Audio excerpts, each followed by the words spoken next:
Elizabeth II, Queen of the United Kingdom. Service of her country for 70 years. There's nobody else on earth that has that experience. Although she wears the imperial state crown, the political power in her kingdom is wielded by others. 14 prime ministers have held office during her reign. Tradition demands that once a week they report to Her Majesty at Buckingham Palace. All of them come to find it one of the most treasured moments of the week. These meetings are strictly confidential. It is never, ever leaked from Buckingham Palace, ever, what a queen has said to a prime minister or a prime minister to the queen. We take a look behind the facade and we discover secret power games, rivalries, but also genuine friendships.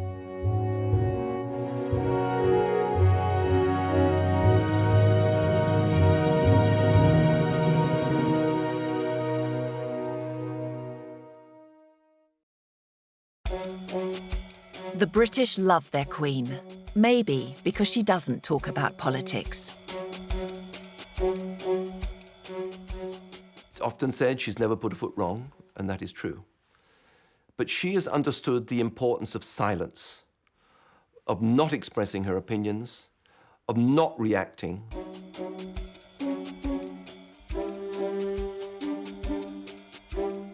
"10 Downing Street is the headquarters of Her Majesty's government. From here, the Prime Minister starts every week on a little business trip to Buckingham Palace for their weekly audience with the Queen.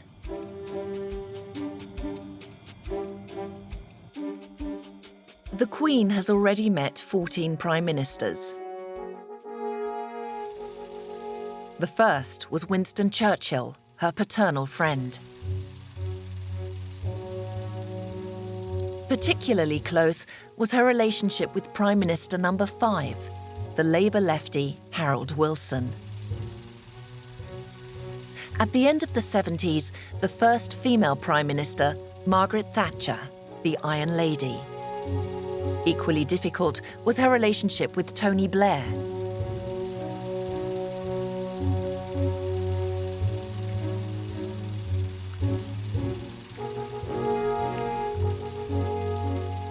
Neither he nor her latest Prime Minister, Boris Johnson, were born when she held her first audience in 1952. We, the rest of us in Britain, love this. We love the idea that once a week, the Prime Minister, even if we voted for him, has to go and bow the knee to somebody. That's his greatest significance of all, that once a week, the powerful Prime Minister with all his connections and everything has to go and give an account, has to literally bow the knee to somebody who represents something bigger than him. During the audience, the Queen listens more than she talks, but she's always well prepared and guides the conversation by asking the right questions.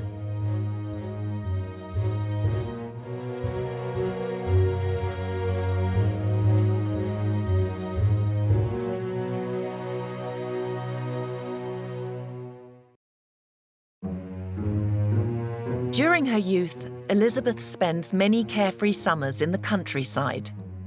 She is a conscientious, modest, down-to-earth girl. I think the secret to understand Elizabeth II's success is to realize she was not born to be a queen.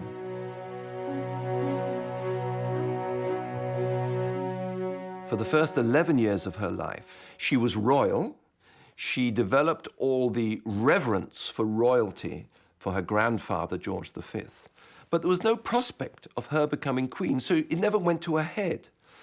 I think the fact that she is not a conceited person is the essence of her success.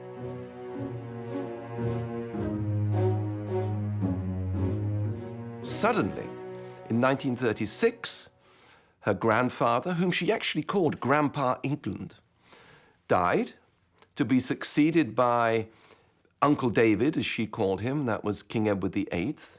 And within months, King Edward VIII is wanting to marry an American divorcee. He's being thrown out of his job by the British people. Who's to take his place? The stuttering George VI. He had an enormous respect for the monarchy, and the constitutional monarchy in particular, and that's what he inculcated into his daughter.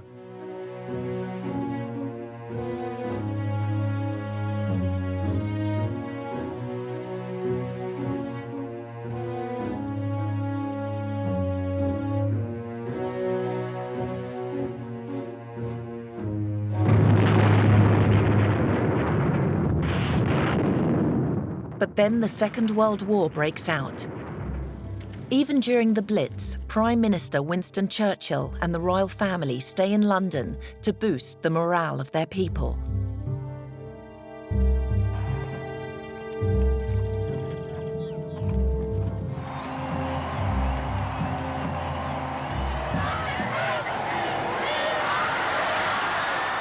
During the victory celebrations on the 8th of May 1945, 1 million Britons celebrate Elizabeth's family and their Prime Minister. The close relationship between her father and his people impresses Elizabeth so much that she makes a solemn vow on her 21st birthday. I declare before you all that my whole life, whether it be long or short, shall be devoted to your service and to the service of our great imperial family to which we all belong.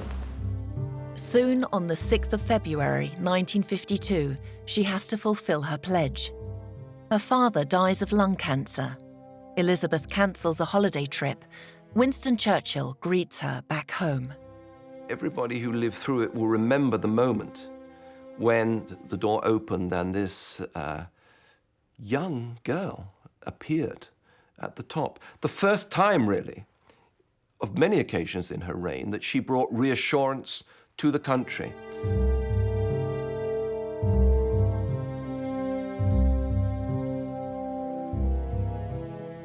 And then began the life of service.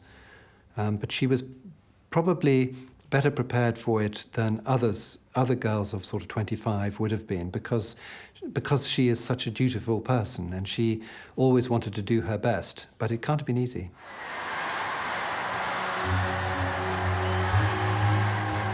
Out of respect for her father, Elizabeth waits 16 months before she is finally crowned on the 2nd of June 1953.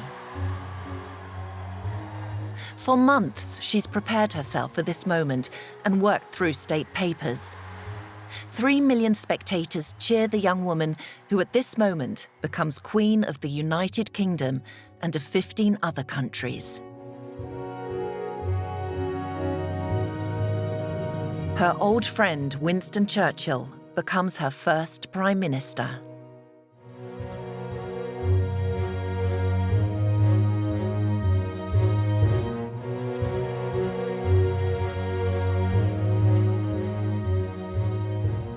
The 78-year-old Churchill has known Elizabeth since she was born. When she was only 2 years old, she already impressed him with her authority and thoughtfulness.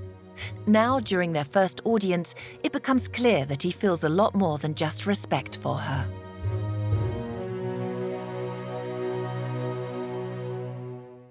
I think there's a sense in which all the Queen's prime ministers have been in love with her to a certain degree, but it was most overtly displayed by Churchill. He made no pretense at it. There were tears in his eyes when he welcomed her. Sentimentally, he loved the comparisons with Queen Elizabeth, with Queen Victoria, and the fact that this would be a sort of last act in his life. I think the Queen valued my grandfather's experience. And he, of course, loved the Queen, and he did love her. I mean, he really, she aroused in him all his romantic ideas of sovereignty and monarchy, and the new Elizabethan age, which he referred to. But they also have their differences. Churchill fought 5 wars for the Empire, and he wants to retain Britain's global supremacy by force if necessary. Elizabeth, on the other hand, favours a loose confederation of states. 5 months after her coronation, she embarks on a world tour to promote the Commonwealth. Churchill doesn't think much of this idea.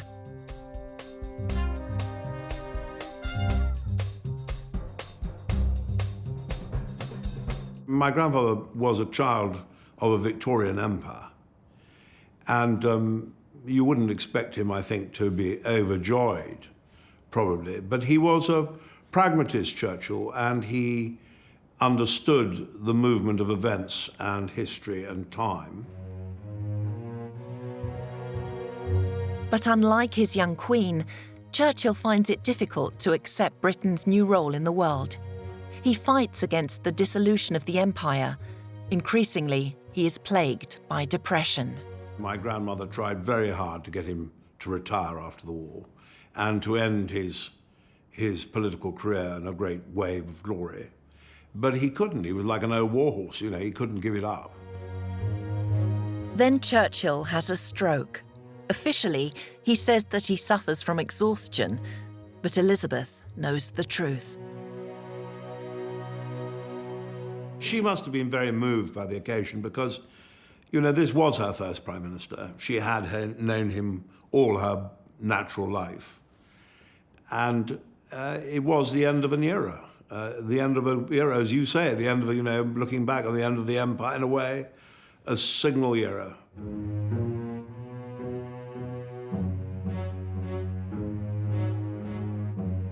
In the years after, Elizabeth settles into her position as head of state. Each year, she opens Parliament in a lavish ceremony, and each year she reads a speech that she hasn't written. The Prime Minister puts his words into her mouth. Today, for the first time, this ceremony is being watched, not only by those who are present in this chamber, but by many millions of my subjects. Elizabeth is Britain's best ambassador. She meets Marilyn Monroe and other Hollywood stars. The Queen, who doesn't have a passport, makes 43 state visits during the first 10 years of her reign. She is Britain's most important diplomat.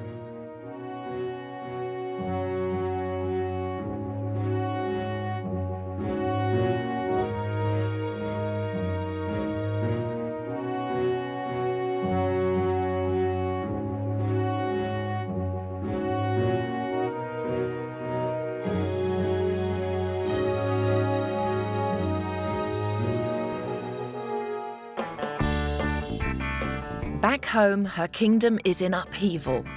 The 60s usher in a new era. The young rebel against tradition.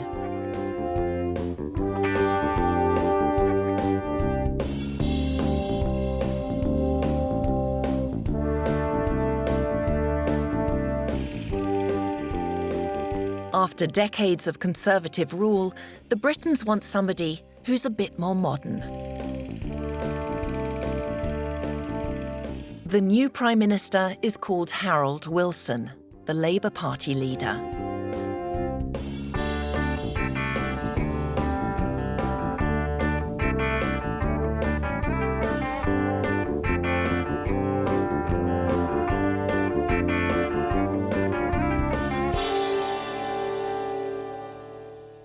Everybody, the establishment, were absolutely terrified of Wilson when he was in power.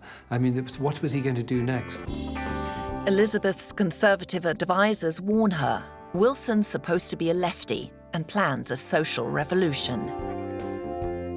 There was quite a lot of trepidation in Buckingham Palace as to what this chap would be like. But to their surprise, they found that Wilson himself was quite a monarchist, a royalist. Elizabeth's advisers forget that Harold Wilson is not only the leader of the Labour Party, but also an Oxford Don. Wilson, I think, was the first to treat her as an equal and not look down on her, and certainly to make it clear that he wasn't looking down on her.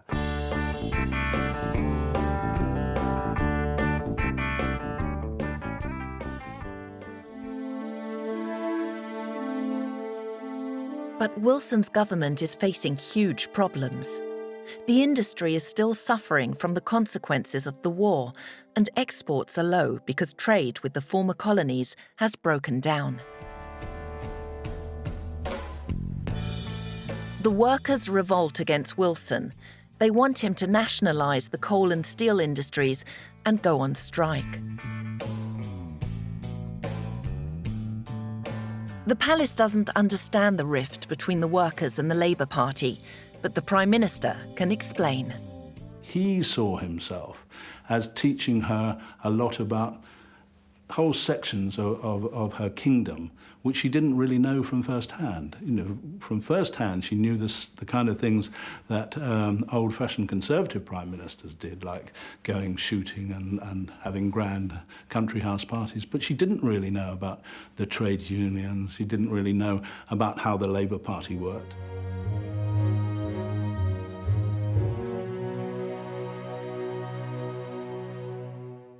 Interestingly, over the years, Harold Wilson's audiences with the Queen's agreement, became longer and longer, and he would stay for drinks afterwards.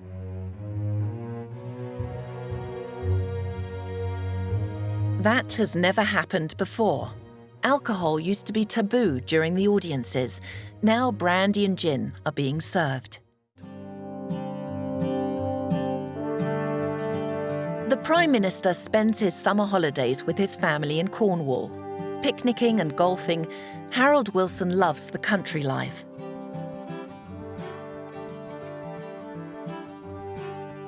Just like his queen, she traditionally spends her summer holidays up in Scotland and invites all prime ministers for a weekend to Balmoral. On the second day, a big barbecue is cooked. And it's cooked by the Duke of Edinburgh, and the Queen herself does the washing up. And Harold Wilson thought it was great to go to Balmoral.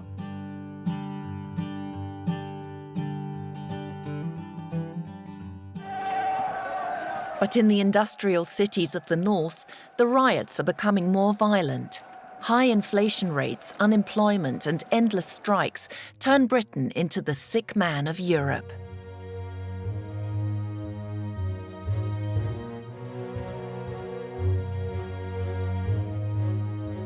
March 1976, after 8 years in power, the exasperated Prime Minister requests a private audience with the Queen.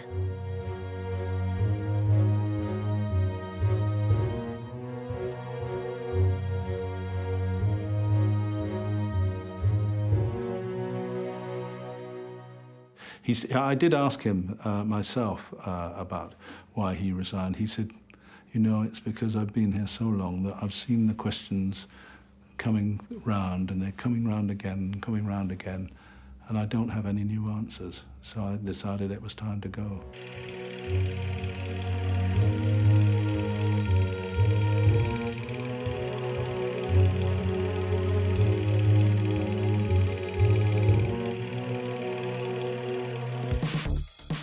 Over the next 3 years, an ambitious grocer's daughter from Lincolnshire fights her way to the top of the Conservative Party.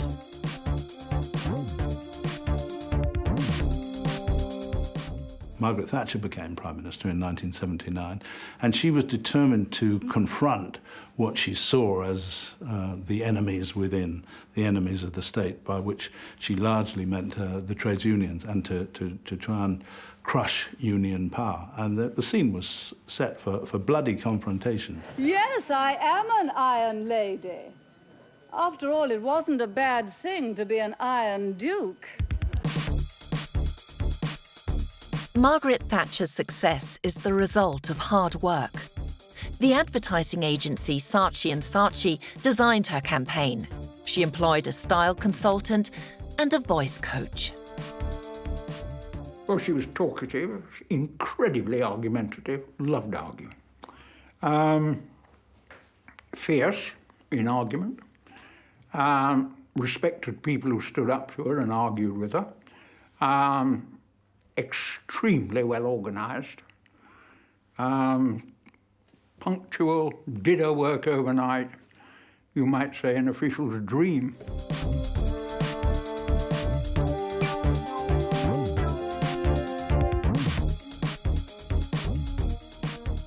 The state opening of Parliament in 1979 sees two women who are both the same age, equally ambitious and status conscious. Britain was unique in these years. We had a head of state and a chief executive who were both female. Stuffy old Britain was ahead of the game in this sense. And you have these two women, a woman who loved confrontation, that's Mrs. Thatcher, with a woman, the Queen, who'd do anything to avoid an argument. I mean, one of the reasons the Queen is a successful constitutional monarch is that she much prefers to agree than disagree. She hates a row. I don't think that the Queen and Margaret Thatcher hated each other, but I think there were lots of elements, certainly in the early days of their relationship, where they rubbed each other up the wrong way. Margaret Thatcher immediately deregulates the financial markets. The stock market is booming. Privatisation boosts the economy. But the gap between the rich and the poor widens.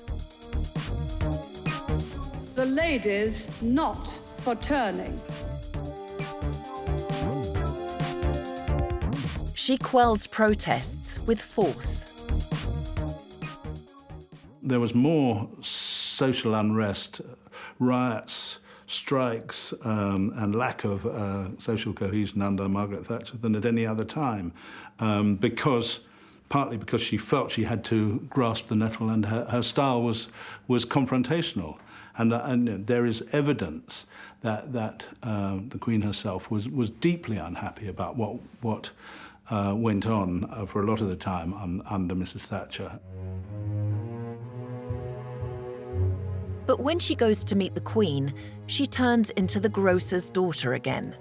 Thatcher always arrives a quarter of an hour too early for her weekly audience, and every week the Queen lets her wait for 15 minutes.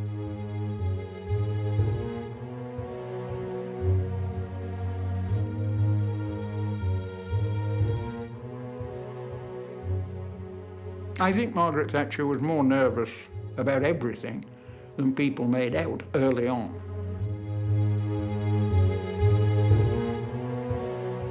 Margaret Thatcher was extremely respectful of the monarchy. She is a monarchist, and she was very respectful to the Queen. You've only got to look at her curtsying to the Queen to realise just how much respect there were. I mean, she went so low that I sometimes wondered whether she would get up again.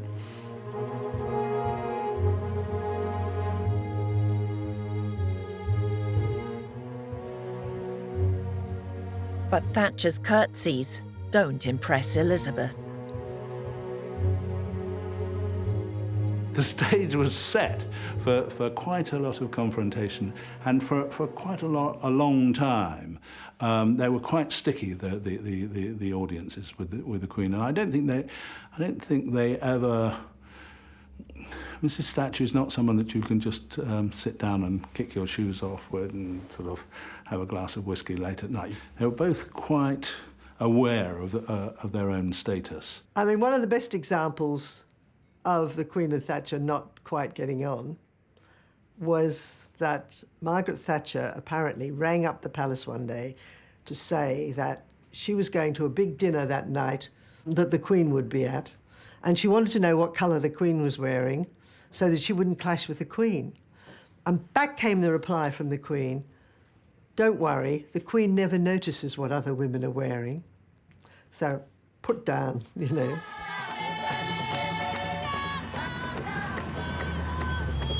The two ladies also disagree on foreign affairs. The Commonwealth countries want Thatcher to take a stance against the apartheid regime in South Africa. But the Prime Minister doesn't want to be bothered with the problems of the Commonwealth. African countries were fed up with white Britain effectively supporting, slowing down the sanctions. And they knew that Margaret Thatcher was part of this. She had actually delayed debates, stopped debates in the British Parliament about sanctions. Against Thatcher's will, Elizabeth travels to a meeting of Commonwealth countries, effectively supporting their claims. Thatcher must give in and is forced to the sidelines.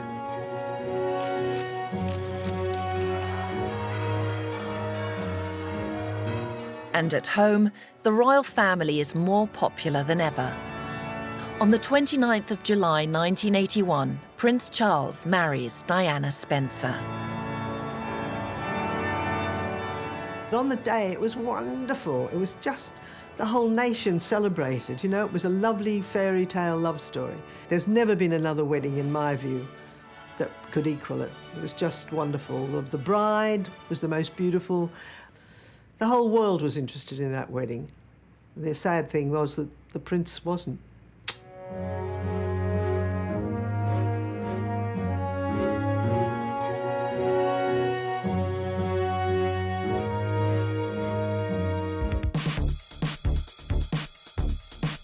Thatcher's popularity is tumbling as she introduces the poll tax.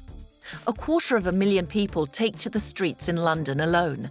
Rioting breaks out and more than 100 people are injured. The country is in turmoil.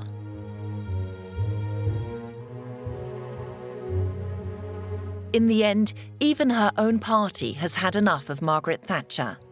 John Major succeeds her. She leaves Downing Street in tears.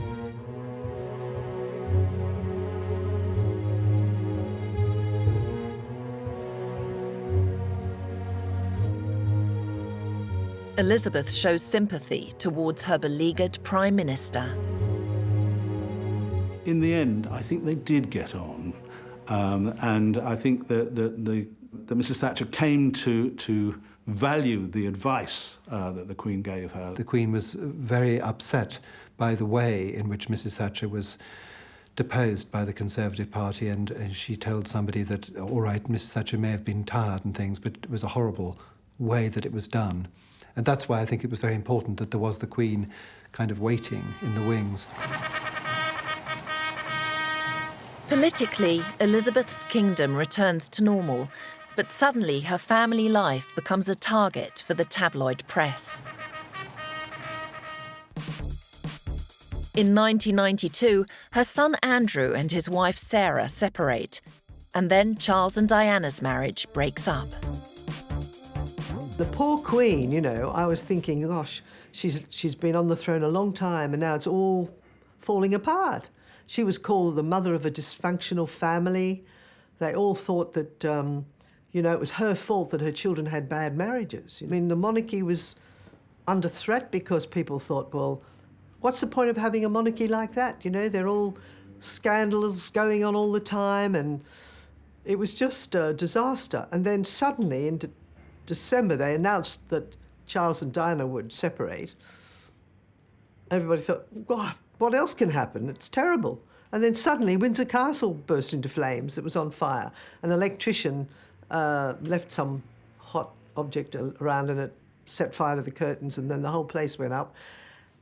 And in a funny way, although it was another disaster, it gained some sympathy for the Queen. They thought, oh, the poor woman, what else can go wrong, you know?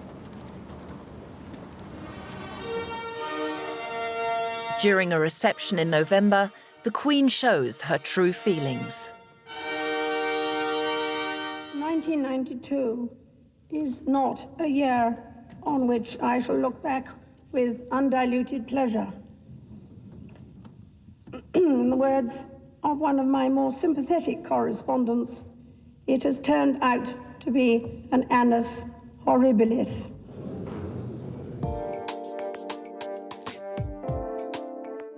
The mood in the country is bleak. John Major's government seems lacklustre. Britain is yearning for a fresh start. 43-year-old Tony Blair is the Labour Party's new hope. He promises to change things.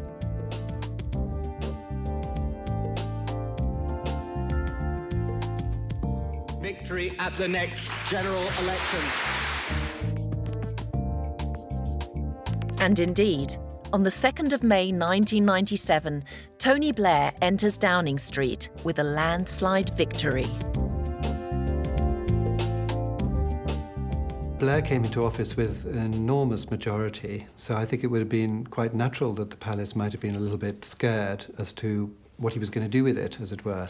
And, you know, he was very, very cocky when he started out. He walked to the state opening of Parliament holding his wife's hand, which made the state procession look slightly sort of antiquated, or at least that was the impression. It was all New Labour, it was always, you know, cool Britannia, it was all... Everything was going to change, things were going to apparently get better. During their first audience, Elizabeth cuts her self-confident Prime Minister down to size. When Tony Blair first became Prime Minister, his very first audience with the Queen, he told me, the Queen said, "Ah, Mr. Blair, welcome to your first audience as Prime Minister. Of course, my first Prime Minister was Winston Churchill, and you weren't even born then." And he said that put me in my place straight away.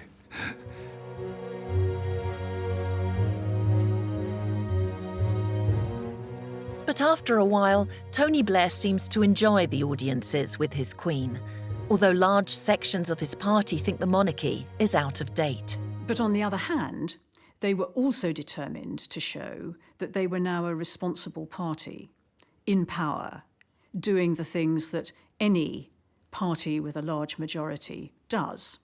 And having a good relationship with the palace and with the monarchy is part of being a responsible and powerful government.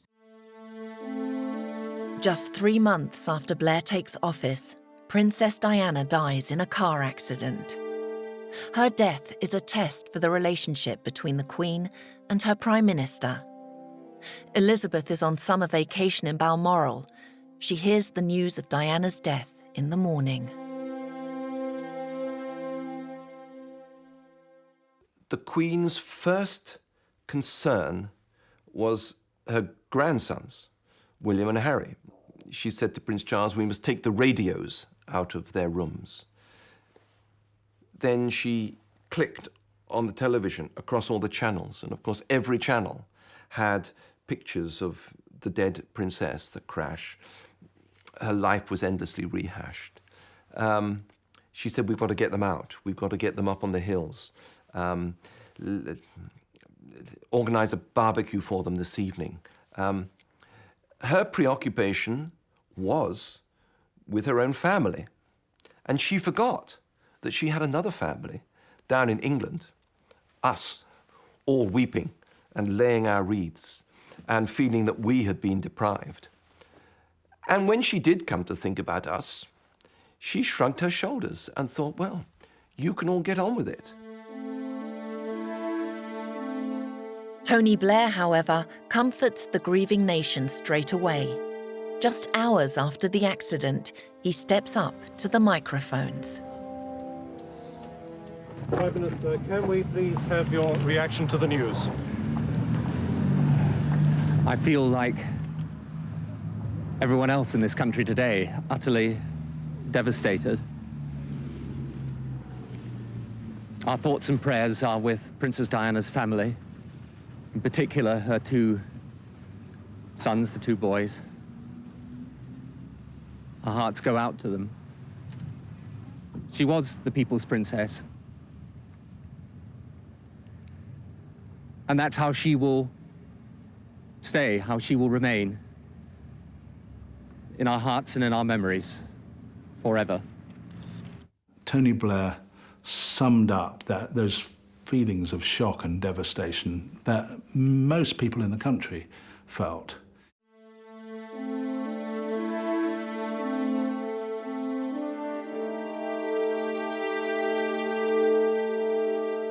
The grief over Diana's death turns into rage against the silent Queen. The newspapers attack Elizabeth.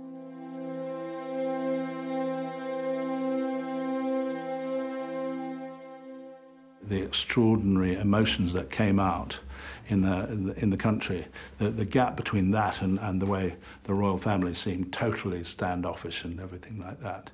And Blair did advise the Queen via Prince Charles as to how she, the Queen, should behave.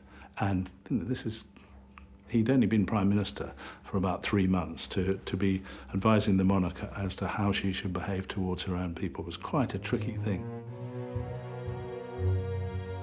The Queen and her Prime Minister confer every day. He urges her to address the nation.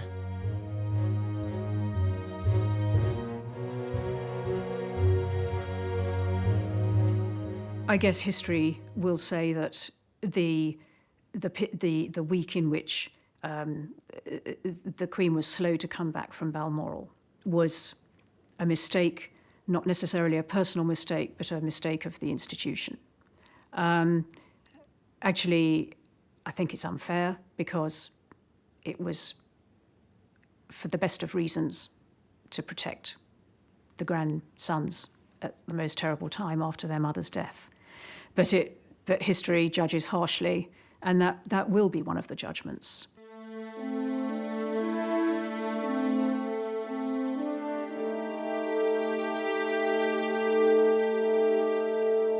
Five days after Diana's death, Elizabeth finally returns to London.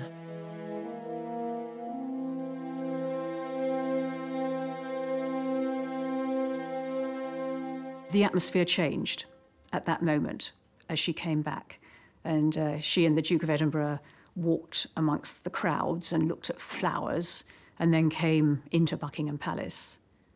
And I remember when they came inside, I was there with the group of people sort of meeting them. And we were all talking, and they were in some ways as puzzled as everybody else with what had happened, with the phenomenon of so many people. Downing Street and the palace agree that the Queen must make a speech showing that she shares the grief of the people. The Queen's private secretaries mull over the wording. Just at the last minute, they sent it to Downing Street, not for approval, but to see if they had any ideas. And it was Campbell who diffidently suggested, on Tony Blair's behalf, could Her Majesty perhaps say, speaking as a grandmother? And they grabbed it. So what I say to you now, as your Queen and as a grandmother, I say from my heart. First, I want to pay tribute to Diana myself. She was an exceptional and gifted human being. In good times and bad, she never lost her capacity to smile and laugh, nor to inspire others with her warmth and kindness.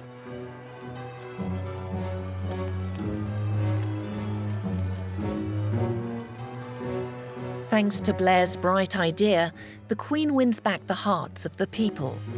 But her relationship with the Prime Minister remains difficult.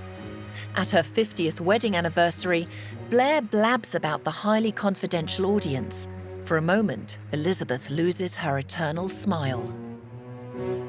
Actually, Your Majesty's closing words to me at Buckingham Palace on Tuesday, at the end of our weekly session, were, please don't be too effusive. No British Prime Minister can afford such a mishap. Maybe one of the reasons why Blair's audiences with Elizabeth are often over after just 20 minutes. Our Queen, with a keen sense of humour and a mean ability for mimicry. Tony Blair's own memoirs about the Queen are quite interesting in terms of how you get on with the Queen. He said, sometimes you can let her be matey with you, be sort of friendly and informal with you, but you should never try and do that with her, because if you do, then you get the look.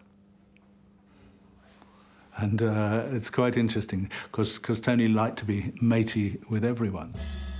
But in the end, Blair loses both popular and political support. He vacates Downing Street to make room for his successor, Gordon Brown.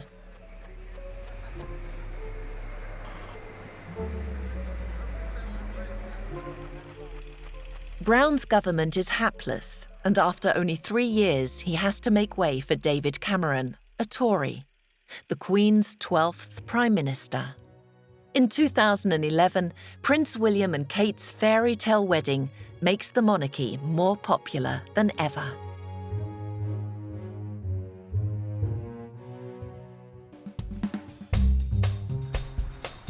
Politically, however, the United Kingdom is facing one of the biggest crises in its history: Brexit. Although David Cameron is against Britain leaving the EU, he promises his people a referendum.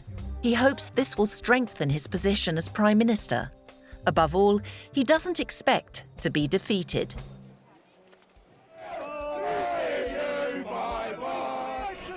But he's wrong. In June 2016, a wafer-thin majority of 52% of Britons voted to leave the EU.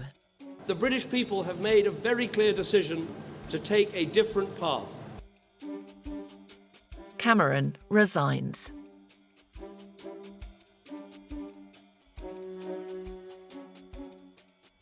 His successor, Theresa May, has the difficult task of making Brexit happen. Brexit means Brexit, and we're going to make a success of it. The second female Prime Minister in British history has a good working relationship with the Queen, but she is unpopular within her party and with the people. After 3 years, she finally gives up.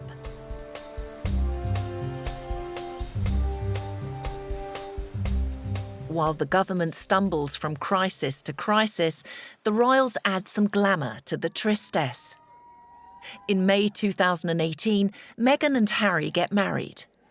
At the time, no one would have guessed that the marriage would soon spark a major family row among the Windsors.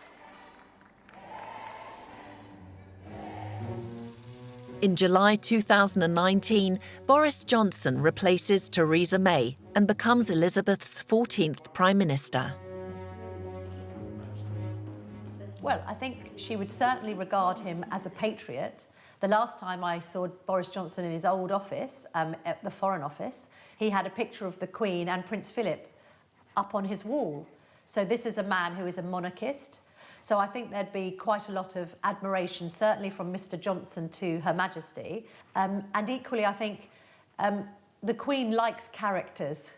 She was married to a character who wasn't afraid of speaking his mind. And therefore, I don't think she'd have any problem whatsoever handling somebody like Boris Johnson.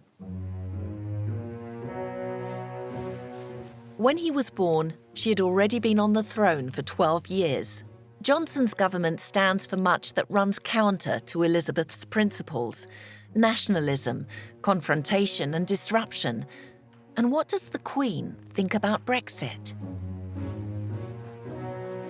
It's complicated to even try and go into what the Queen thinks about anything of a political bent, because she's spent her entire life on the throne being politically impartial and actually rather inscrutable, because she's never given any interviews, and therefore it's probably quite difficult to determine whether she was for or against leaving the EU when it came to the referendum.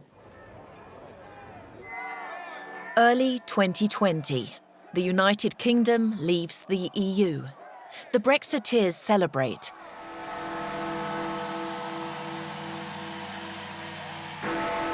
But Brexit is far from over.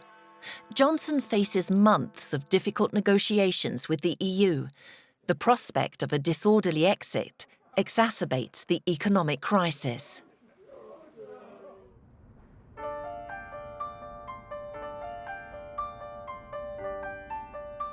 Brexit is followed by Megxit. Harry and Meghan retire from royal life in January 2020. Their accusations: too much control by the palace, racism, too much media hype. Meghan even speaks of suicidal thoughts. The USA is to become their new free home without financial support from the royal family. A heavy blow for the Queen. So she's having to deal with it both as a grandmother and a great-grandmother, but also as head of the monarchy. And there is this sense that you have to preserve the monarchy. No one or two people are bigger than the institution itself. And that's what she ultimately did.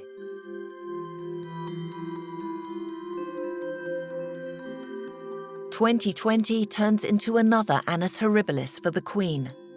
Besides Brexit and Megxit, COVID hits the country particularly hard. The NHS is overwhelmed. Intensive care units are overcrowded. Great Britain is recording high death rates. Several members of the royal family become infected. The Queen and her husband go into isolation at Windsor Castle. Initially, the audiences with Johnson are only held by telephone. The Queen no longer leaves her home. Well, I think it was a hugely worrying time for the Queen, genuinely worried for the state of the nation, the biggest national emergency since the Second World War. London turns into a ghost town. Prime Minister Johnson gets infected and governs from home. But then his condition deteriorates. He has to go into intensive care. A government crisis is looming. In this extraordinary situation, the Queen becomes a symbol for stability once again. There's a sense that she's the mother of the nation as well as head of state, and particularly throughout coronavirus, she's been proved to be a woman of wisdom and experience and the type of person that the public turns to in a time of crisis. Johnson survives. A successful vaccination campaign saves the country and the NHS. Nevertheless, the British continue to suffer from COVID, but also from the economic crisis.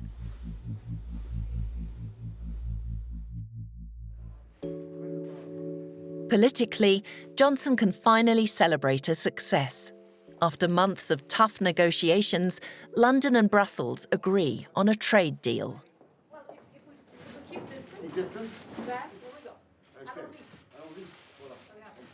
A no-deal Brexit has been averted. On the 1st of January 2021, the UK finally leaves the EU. In record time. Thank you all very much. Thank you. Johnson has achieved his goal, but Brexit has deeply divided British society.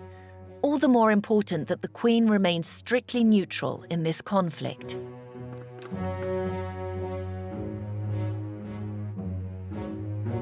On top of Brexit and COVID, she now worries about her husband. For over 70 years, Prince Philip has been the man at her side. But in spring 2021, his health deteriorates.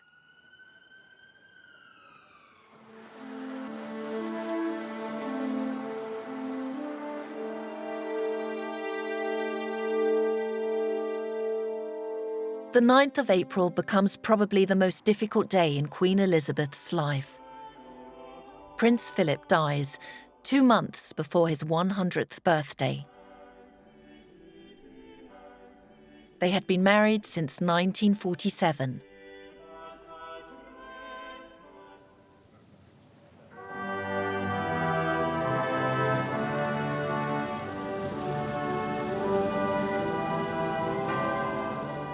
The Britons mourn with their Queen.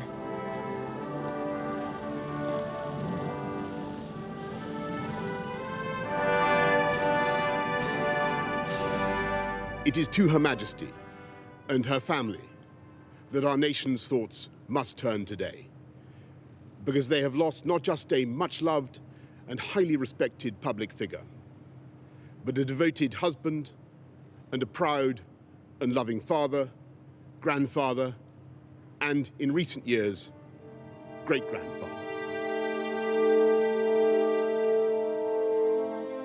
The next few weeks are hard for the Queen, but with her typical sense of duty, she soon resumes her public engagements.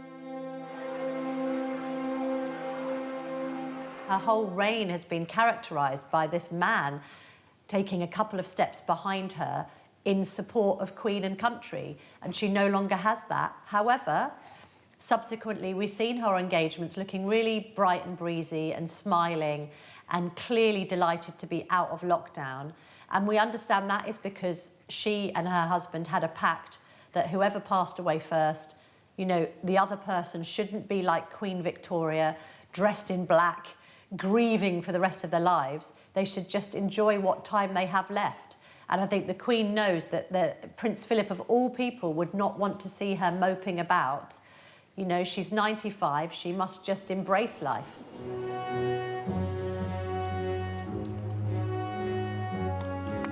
And that she does. Whether Brexit, Megxit, COVID, or the death of her husband, her duties take priority.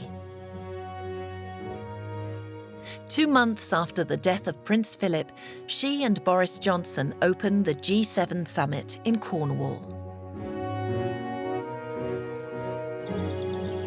Her greatest success is her continuity, her ability to move with the times and not look like a fusty, fuddy-duddy old reactionary. On the other hand, could she have moved a little bit more? Could she have seemed a little bit more human? But the great Victorian constitutional historian Walter Bagehot said, "Be very careful. Don't let daylight shine in on the magic." And it's a very, very difficult balance. And I think she's let some daylight shine in, and it hasn't spoilt the magic. During the past 70 years, the Queen has held more than 3,500 audiences with her prime ministers. No one has more experience in office, and no one talks less about it. Elizabeth's power lies in her acts, not in her words. My lords, pray be seated.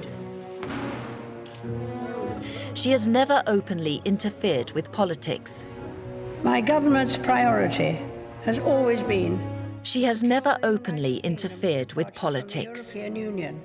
But every Prime Minister knows governing with Queen Elizabeth is smart. Governing against her is impossible.